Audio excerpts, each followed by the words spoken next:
কেতিয়াবা আমাৰ সকলোবোৰ ঠিক থকাৰ পিছতো এই ধৰক আপুনিও ঠিক আছে, আপোনাৰ কাম ঠিক আছে, কাম ঠিকে চলিছে, আপোনাৰ ঘৰ সংসাৰ মানুহৰ লগতো আপোনাৰ ভালেই চলিছে, ঠিকেই চলিছে, ছ'চিয়েল মিডিয়া চব ঠিক আছে আপুনি, কিন্তু তথাপিও যেন ক'ৰবাত মনটো নীৰৱ হৈ থাকে, বুকুৰ মাজত যেন কিবা এটা বোঝা বোঝা লাগে। সেইটো হয় যেতিয়া আমাৰ মনটো বহুত ইনফৰ্মেশ্যনেৰে পৰিপূৰ্ণ হৈ থাকে। আমাৰ মনটো হ'ল সজাগ আৰু অসজাগৰ ফেয়াৰ হাউচ। আপুনি কিছুমান কথা অনুভৱ নকৰিবও পাৰে, কিন্তু আপোনাৰ মনে সকলোবোৰ কথাই সাঁচি ৰাখে।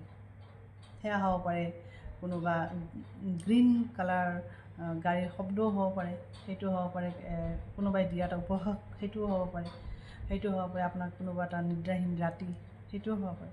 সেয়ে আমি কেতিয়াবা আমাৰ প্ৰেজেণ্ট ভাল থাকিলেও আমাৰ মনটো ক্লিন নাথাকে।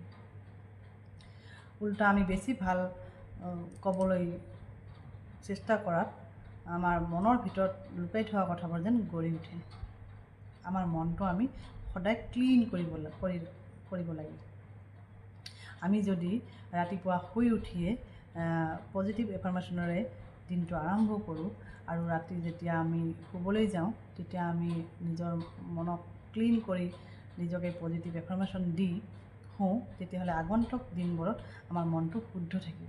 আৰু যেতিয়া আমাৰ মনটো শুদ্ধ থাকিব তেতিয়া আমাৰ ব্ৰেইনে পজিটিভ চিন্তাবোৰ কৰিব, আৰু যেতিয়া আমাৰ ব্ৰেইনে পজিটিভ চিন্তা কৰিব তেতিয়া আমাৰ লাইফত আমাৰ কামবোৰ আমাৰ চব ফালে পজিটিভভাৱে আমাৰ কামবোৰ হ'ব। কাৰণ আমি যেনেকৈ ভাবোঁ তেনেকুৱাকৈ ইউনিভাৰ্ছে আমাৰ তেনেকুৱা মানুহ, তেনেকুৱা পৰিস্থিতি আমাৰ সন্মুখত আনি দিয়ে। সেয়ে মোৰ ভিডিঅ'বোৰ যোনে চাইছে আজিৰ পৰা চবেই নিজৰ মনটো ক্লিন কৰিব দেই। তেতিয়াহ'লে জীৱনটোক এটা বেলেগকৈ জীৱনটোক এটা বেলেগকৈ চাব পাৰিব, বেলেগকৈ জীয়াব পাৰিব। থেংক ইউ, বাই বাই, আজিলৈ আহিছোঁ।